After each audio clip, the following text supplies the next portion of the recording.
We're joined by Councilor Chairman Letterman. Thank you. We're gonna call this joint meeting of the General Government Committee and Maintenance and Development Committee to order.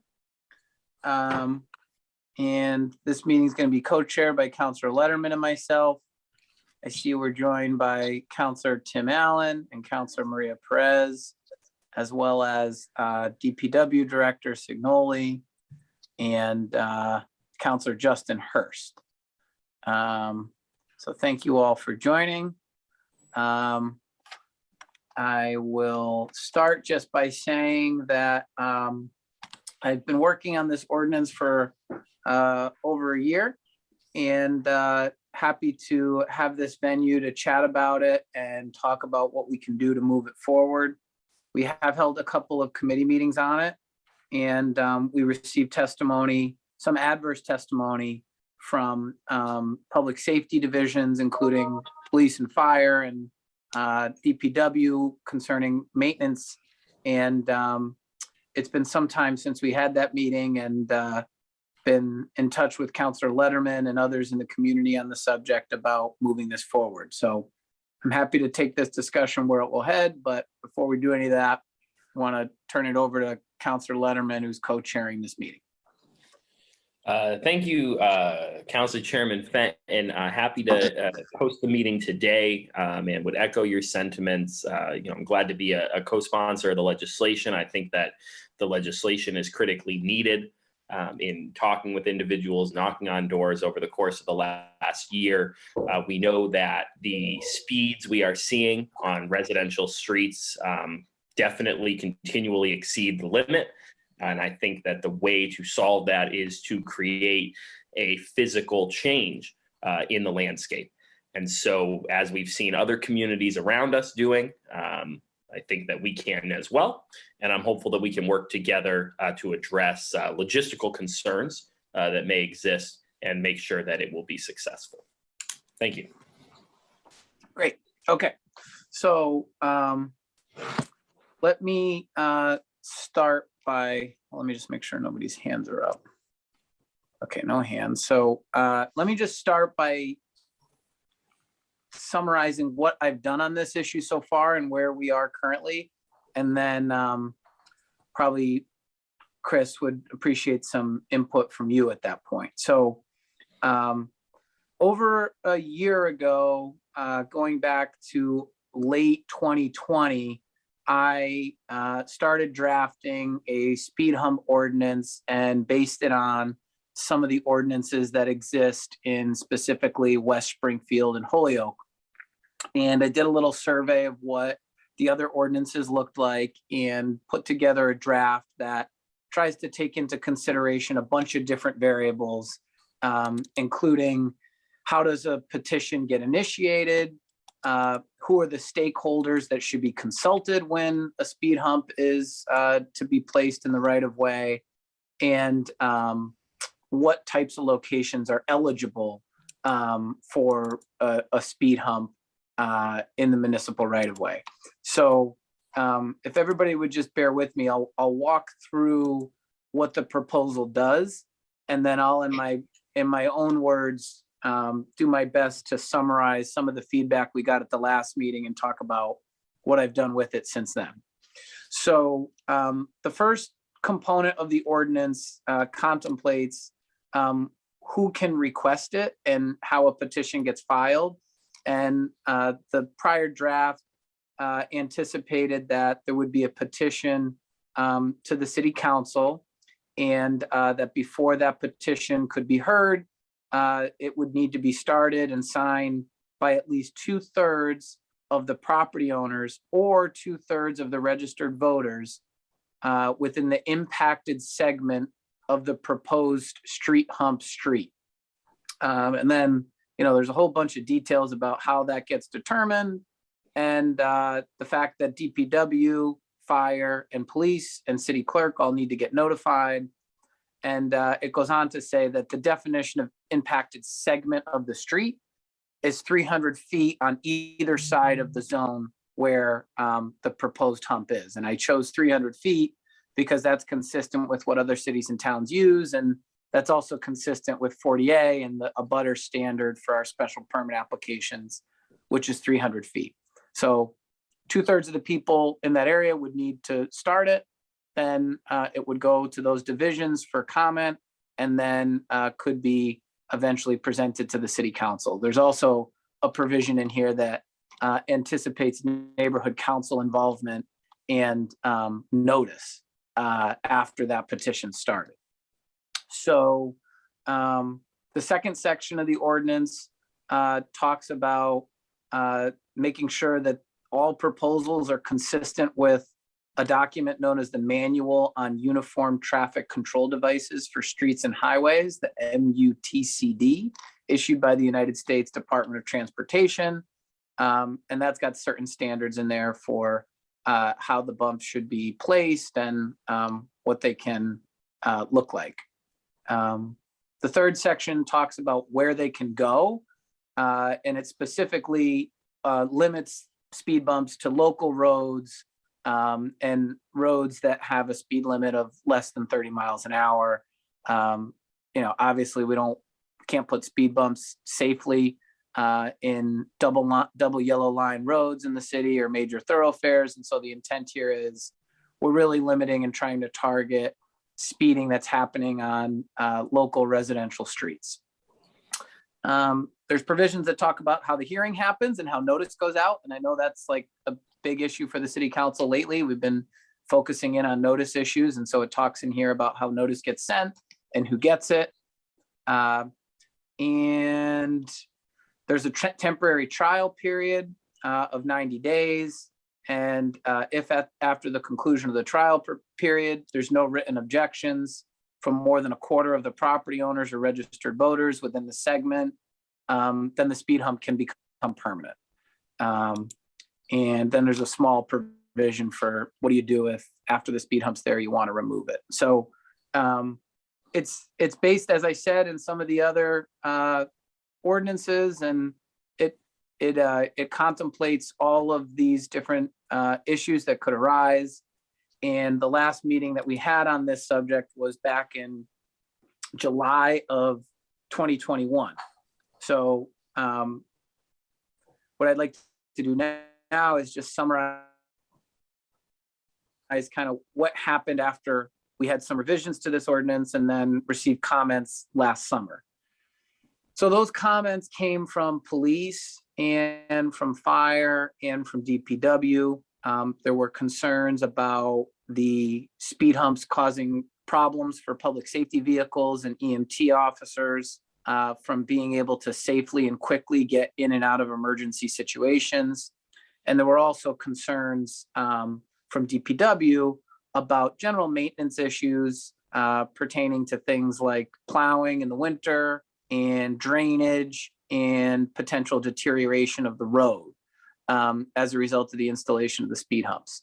So I was grateful to have the feedback, somewhat undeterred in the ultimate goal, because I do believe that a speed hump ordinance is an important thing for Springfield to have, but we can't, make these decisions in a vacuum. And so that feedback was received.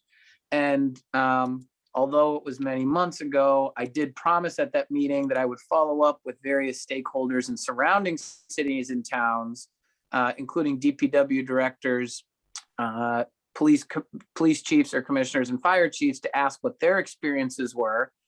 And I did that, not as comprehensively as I would have liked, but I did get answers from West Springfield and Northampton, which I'm happy to share, but two places that have implemented their speed hump ordinances relatively successfully. And I think that we can do it here in Springfield. So that's my best attempt at summarizing where I've been and what I've been up to on this thing.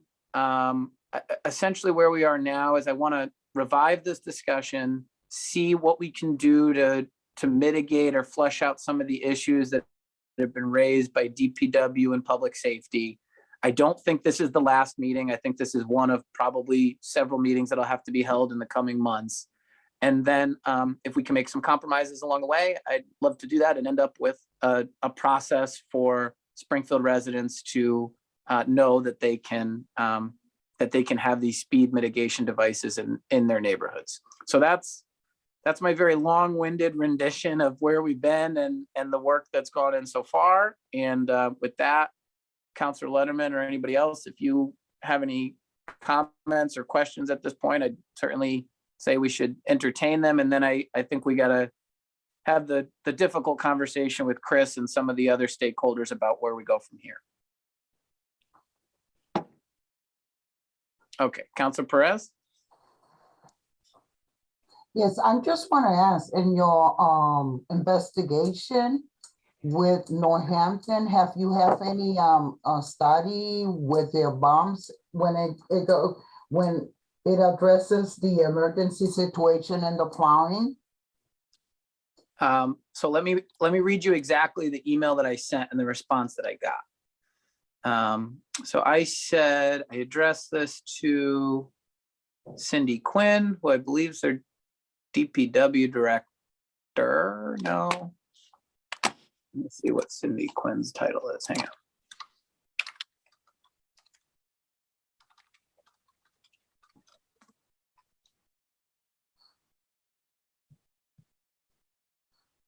Okay, so she is the administration manager for the Agawam DPW. So my email said, I'm Mike Fenton, City Council, Springfield. We're working on this ordinance. Can you please answer the following questions? And I asked 4 questions. Number 1, what impacts, if any, do speed bumps have on traffic patterns in your community? Number 2, is there any evidence to suggest that speed bumps caused any additional accidents in or around speed humps in your community? Number 3, what impacts do speed humps have on speeding in the area of speed bumps in your community? It's different from traffic patterns, but it's about a question of speeding. And then number 4, what impact do speed humps have on the condition of the road or storm water drainage in the area of speed humps in your community? And these were her responses. Number 1, we do not network traffic volume counts and are unable to state if there were major traffic changes in the traffic patterns as a result of speed bumps. We believe it is likely that some drivers have opted to take other routes after the implementation of the bumps. So, going to a different street that doesn't have a bump, kind of a concern that Chris has raised in the past. Number 2, Northampton does not have records that there is an increase in accidents around speed bumps. Number 3, we did conduct one study which showed that vehicles had speeds of 39 to 42 miles an hour, reduced to roughly 30 miles an hour after speed bumps were installed. So that's pretty substantial. That's a reduction of over 10 miles an hour. This led to the installation of permanent speed tables after temporary speed bumps were placed. The distinction between speed humps and speed tables are that the tables are longer in length. So that was her 3rd answer. And then her 4th answer was, and this is about the deterioration of the road, there may be some cracks surrounding the humps and tables, but we do not believe that the installation of the speed humps are negatively impacting our roadway. In regards to stormwater, both speed humps and speed tables are not curb to curb humps. We install them with about a 1 to 1.5 foot clearance of space between the hump and the curb on each end to allow for drainage. I hope this helps Cindy. So that was her response. Thank you. Thank you. All right. So, Councilor Letterman, do you have anything as co-chair you'd like to add, or? No, I think we should hear from Chris, Councilor Fenton, and then maybe once we address some of Chris's concerns, discuss next steps. All right, and Chris, before you get started, full disclosure, obviously it's been going on a long while. I have not called or spoken to Chris or reached out to him in the last few months, so I take it he's probably got some comments and constructive criticism for us on this subject, and ready for that, Chris, so go ahead. Councilors, thank you. As Councilor Fenton was just talking, he had put together the ordinance, and a little bit over a year ago, I went through and edit it for him, and happy to share that with everybody after. But just to let you know some of the things that were recommendations on our side. Number one, the application for this type has to go to the Board of Public Works, not to the council. And then it ends up getting referred to the council following the Board of Public Works. One of the things that I asked for was that the petition has to include a certain number of residents, obviously, but also has to include residents from any parallel streets. As Councilor Fenton was talking about, one of the problems that I really anticipate happening on certain streets in the city, that people are just going to take another street. And what I don't want to have happen is the next week after we do something that the residents on the parallel streets are now complaining about that. So we have that in there. The other item that I included in there was that this request should also be supported by the neighborhood group. Because in my opinion, too, a lot of these traffic modifications do have a bigger scale impact depending upon what street we're talking about. So I would want to have the neighborhood group be part of that. Also put an item in there that if a petition, and it would be a petition that is submitted, that the DPW, police, fire, engineering, etc., if we deem it as being not appropriate, that within a certain period of time, we must provide justification in writing as to why an item can't move forward. We do that now with regard to Board of Public Works and Traffic Commission. So that same type of thing would apply. We also would ask that there be a person as the applicant. Every time we do something with regard to Board of Public Works, there has to be an applicant. So whoever is putting this together, that person needs to be the applicant, because as part of mailings, notifications, things like that, somebody has responsibility for making a notification of butters, etc. Some of the other things, nothing amazing there. And just a couple items, I'm just making sure I didn't miss anything here. Speed humps shall be placed in a manner not to impede drainage, which is one of the things Councilor Fenton was talking about. This will mean speed humps do not go all the way to the curb, but please be advised that the immediate property abutter has the responsibility to clear snow from the gutters, etc., on the speed hump. Speed humps will not be placed within 20 feet of residential driveways or commercial driveways. And based upon installation requirements, we may have to include no parking adjacent to some of these locations. And speed bumps will not be installed on any street that is deemed critical access path for police and fire, ambulance, etc. And just to highlight one thing, Councilor Fenton says, a speed table is very, very different than a speed hump. And speed table is basically curb to curb. It's much wider. And we are in the process of installing, we'll be doing 2 or 3 of them this spring on that. So those were recommendations that I made for changes in the ordinance that was put together by Councilor Fenton.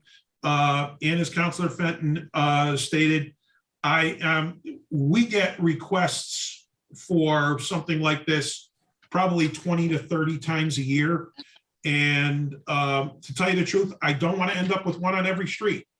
It is going to make plowing not difficult, in some cases impossible in certain streets. And maintenance is going to be an issue. But also in some of these communities that I have dealt with, Long Meadow being one of them, where they've installed some of these things, massive amount of complaints from the abutters listening to people go over these things. So one of the items that I put in there is that if these go in somewhere, they're not coming out. We are not going in making roadway changes and taking these things out. These things cannot be, also, if you install them, they're not just not a pile asphalt being placed on top of asphalt. You physically have to construct them in order to make them so that cars hit it, they don't slide, etc. Over time. So they have to be constructed in a certain way. And obviously, if we have these things are going to take time and money to build. That's going to have to be appropriated to do that in there. So that's kind of just some of the highlights of changes. And I can circulate the document and the changes that I suggested to this right after the meeting. No, thank you, Chris. And I do see here in my little holding file I have on this that I do have those changes. I have a couple of follow-ups for you, and then I'll open it up to the floor. I want to first recognize, though, that we're joined by Councilor Whitfield. Thank you for joining us, Tracy. So Chris, I guess there's only, of all your comments, I think I'm all right with 95% of them. And I only have really two follow-up questions. The first is regarding who will permit the speed tables. And you had a suggested change that it be the Board of Public Works instead of the City Council. And I'm wondering, why that is. I think that, you get, maybe your department gets 20 calls a year. I think, the city councilors may individually get 20 calls a year about speed bumps. And I share your goal of not over saturating neighborhoods with speed humps, and we got to be very judicious about it. But why the Board of Public Works and not the City Council? Well, no, because the Board of Public Works has initial control about the roadway itself. It then, just like any other petition, it comes to the Board of Public Works, and then it goes to the City Council. Okay, so we you're would be changing handling it like any other roadway modification that would go through that process. I see. I understand. Well, in that case, that's perfectly fine with me. That actually makes very good sense. All right. And then the other question is, previously I have a note that we talked about the trial period and the trial period language, which is the second to last section, section 58. Right. And previously you said you were worried about resources and manpower to be able to do that. What do you think about that? Well, it's my first question is, how do you do it? Number one, and you're going to have these all over the city, and it's going to be a resources. We then got to go out, and if you're doing these things with temporary speed humps, you now got to go out and purchase all of these things. They got to be installed. They got to be adhered to the pavement. So it's not just, you're not just, throwing out a bunch of asphalt. This is something that has to be done. And then, the making sure that it's done correctly from a liability standpoint, for a trial period. And what my suggestion would be is that the trial period would be very similar to the way we handle it during traffic commission, where the trial period may or may not necessarily be before going to the city council for ultimate approval, but it could be depending upon the language that we put in to the final ordinance. But like I said, I don't want to be chasing these things all over. And we put them here at the DPW during spring, summer, and falls to make sure people aren't driving crazy around the building here. And they are probably once every 2 weeks, we got to repin them down on that. So, and before that, somebody can just come and take them up. And, that's kind of what I'm trying to avoid, is that this is one of those things that I don't want to spend a lot of time and money and resources, chasing around temporary speed bumps all over the place. This should be something that, if it's thought through and it's deemed to be in there, it's going to be in there. Like traffic regulations, when we change them, we don't come back in 6 months or 8 months and say, oh, that was a bad idea, we got to change it back. No, we live with it for a period of time, because I don't want to turn this into, hey, let's try this, let's try this, let's try this. And I'm not trying to downplay the importance of it, but I don't want to be chasing around speed bumps all over the city, and I can guarantee if it's passed, we'll probably get, 50 requests immediately. I agree. Okay, so that's, anybody else have any comments or questions? I mean, Chris, based on that, I think we can come to an agreement on it. Yeah. I can accept almost all these changes, and I'll kick it back to you with what my small supplements are, and we can go from there. Counselor Allen? Just Yeah, one comment, one comment, Tim, before you talk. Mike, do you want me to circulate my comments to everybody that I had done the first time? And just bear with us for 1 second, Counselor Allen. You know what I'd like to do, Chris, is let me go through, I have your red line here. I'm gonna Okay. go through and accept all the ones that I can accept. And then Yeah. I'll give you like a small revision back. Okay, And then why don't you and I get on the same page, and then Okay. we'll circulate whatever we come up with to everybody else, because I think you haven't said anything that isn't agreeable to me. And I'm looking at your red lines, and I think we'll be able to sort that out. So instead of confusing everybody with a red line, we'll just send them one clean. okay, that's fine. That's fine. I'm sorry, All right. Councilor Allen. Counselor Allen? Yeah, no problem. Chris, just a little bit of review of the ones we have. I know we have, first off, well, I guess the first question is, you seem to be differentiating between a speed bump and a speed table. Correct. Can you describe that difference for those of A us? speed bump, for just to kind of clarify for people, speed bumps are things that you see in parking lots, Forest Park, places like that. Speed bumps, speed humps, depending upon your definition of them. Speed tables are things that are probably as wide as a sidewalk, something that gradually goes up, is probably raised 6 inches or so, is then wide by 6, 8, 10 feet, depending upon where you are, and then a gradual transition down. The difference between the two is when you're talking about a speed bump, speed hump, a speed bump doesn't necessarily need to go to the curb. When you do a speed table, that changes the topography of the entire area, and basically the walkway is, it doesn't necessarily have to be a crosswalk, but that raised area goes curb to curb. So you got to deal with drainage, and it's a lot more involved for a design. And is there a difference of when you would apply one and when you would apply another? The speed tables are usually used when you're trying to incorporate a crosswalk. Or some sort of bigger cross traffic.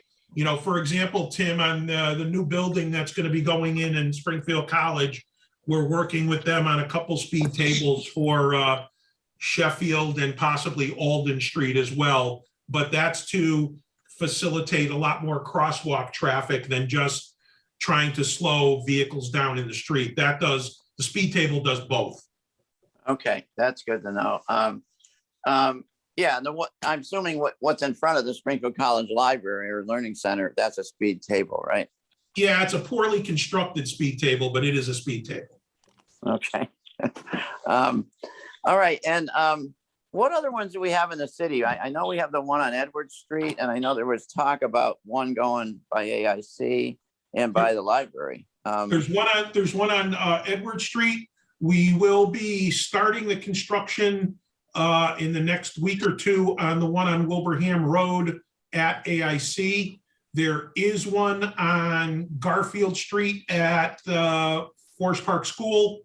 There will be one at Harena School on Bernie Ave. And I'm missing one. I think there is going to be one down on not Main Street, Indian Orchard.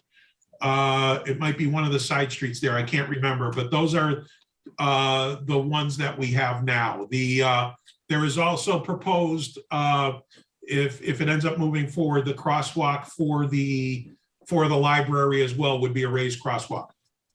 Right, and for those, there's more there that you just mentioned than I had been aware of. The approvals for them just went to the Board of Public Works, or did they go to the city? I don't remember them coming to city council. No, those were, because they don't go when they are part of city construction projects, they don't do that. So when they are not part of city construction projects, we have to go through the application process and then through the city council. The one that I believe did go through the council, I know Edward Street did, and that's probably 8 years ago. And I know the one on Garfield Street did, because that was part of the Forest Park School renovations that were done, what, 6, 7, 8 years ago as well. Okay.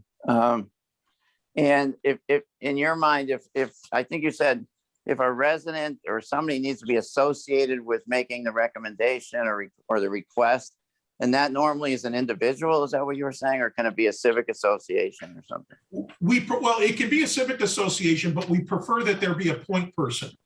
And just simply for a person to be able to be the applicant per se, and for to be able to going back and forth, if there are questions, comments, that it's going to get filtered through a person back and forth. It can be a neighborhood group who is deciding to do this, but we just ask that there be one person who is the applicant. You can be the applicant on behalf of the, North End Citizens Council or Indian Orchard Citizens Council, but we do want to have that one person to go back and forth with. Okay, probably have more questions later or for another meeting, but I'm all set for now, Mr. Chair. Thank you, Councilor Allen. Thank you. Anybody else?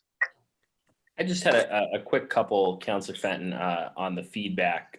Chris, you mentioned the DPW, police and fire being able to, specifically weigh in. Wouldn't that happen through the Board of Public Works? I mean, because aren't all those entities represented there?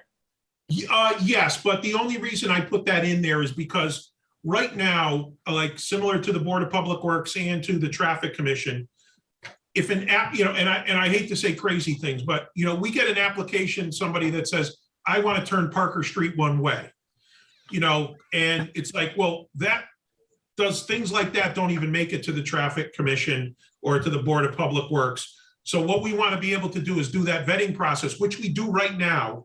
And however, I just wanted it noted in there that if somebody's going through and there's a vetting process, and let's say we deny it or I deny it, and it doesn't go to the Board of Public Works, I have to then give enough information so that it's not just me saying, no, sorry, I don't like it. I have to be able to then give reasons why.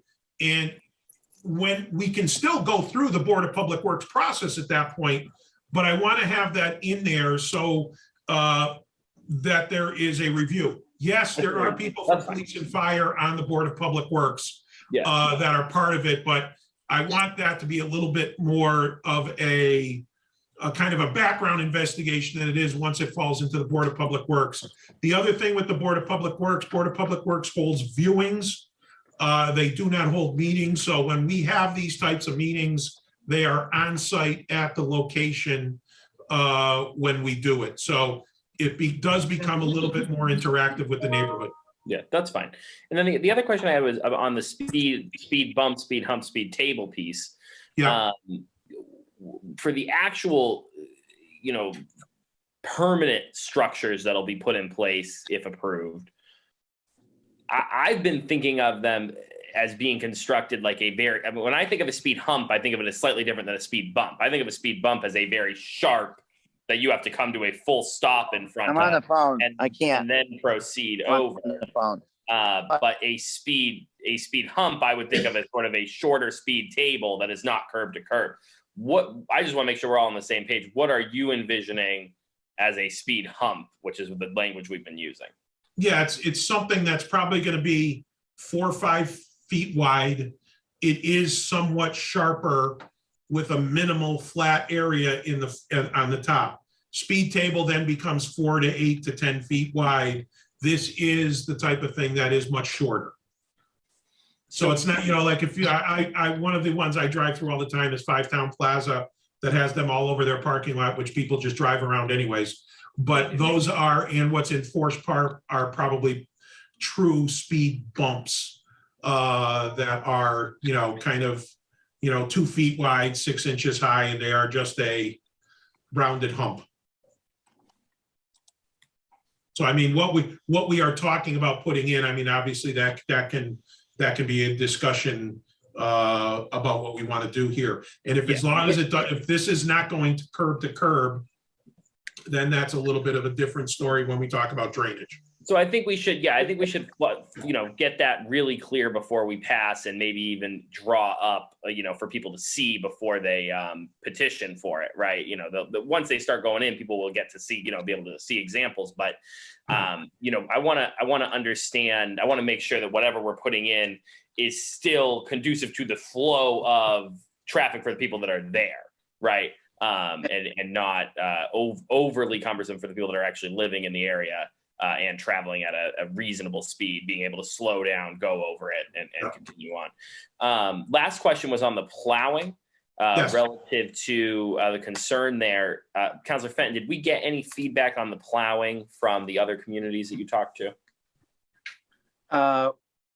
Councilor Letterman, thank you. We did not. That wasn't one of the 4 questions that I asked to those other communities. So no, we did not. And I'll let Chris respond to that. But before he does, I would just point out that in the proposal, and the distinction between the humps or the table, it does anticipate that Chris's department would, consistent with this manual on uniform traffic control devices for street and highways issued by US DOT, that they would use those standards to determine what was the appropriate speed mitigation device, whether that's a hump or a table or what have you in the road. And that would be done on a case-by-case basis with the engineers in the DPW division.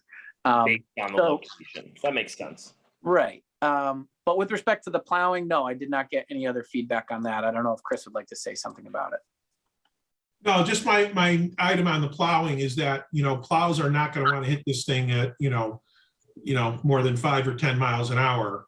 And so you're basically, having to put a notice. I would want to have to then put a notice on the side of the road that when somebody's plowing, that there's this, whether it's a reflector or something, that there's a speed hump here, because somebody hits that with a plow, they're going to go through their roof. So, yeah, I've seen it before where they put. I've seen it before. There's some back roads in Hadley that I occasionally take when I have to go up to UMass, and they've got signage and with arrows that direct that there is a speed hump. Right. Right. Actually, that street is a great example of what I think we'd like to see us do. I will take a picture of it the next time I'm up. Okay, Councilor Allen.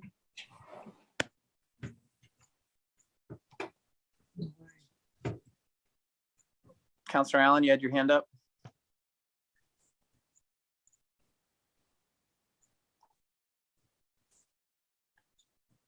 You're on mute, Tim, if you're trying to talk.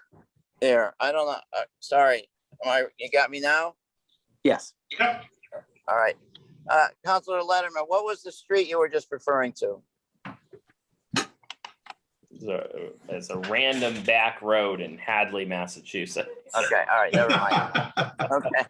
Okay. I don't know the exact name of it, but it is the street I use to get around traffic in Hadley, Massachusetts. Is that the cut through from 9 to 116? I think so. Yeah. Yeah. Yeah, I know what you mean. Yeah. Yeah. My only other question is, at this point, is there's criteria for when someone applies for these, or a neighborhood association applies, would there be criteria that, for instance, that there's been a speed, what do you call those things, that tell you how fast you're going? And is there criteria of a certain number of accidents or anything like that? Or is it just a personal preference kind of thing as to whether somebody wants to apply for one? Well, I think, Tim, I think that's a lot of the background stuff we're going to have to do. And when somebody makes an application, one of the things that, and if it's an area that we're concerned about with speed and may not have enough data, between us and the police department, we can put their signs out and gather speed data if we need to. So we're able to kind of pull that data when we need it. And Councilor Allen, if I could just also respond. I've created such a high bar to have a complete application that I think that there will be very few non-legitimate applications that make it all the way to Chris's desk. And the reason is you need to get 2/3 of all the property owners and or registered voters within 300 feet of the speed hump and neighbors on parallel streets. So, that's a significant endeavor. And I think that if it wasn't a legitimate concern of neighbors, then you're not going to get 2/3 of the people on the street within 300 feet wanting it, and you're not going to get people on parallel streets also requesting it. So it's a much higher bar than just a one-off email from a couple of constituents.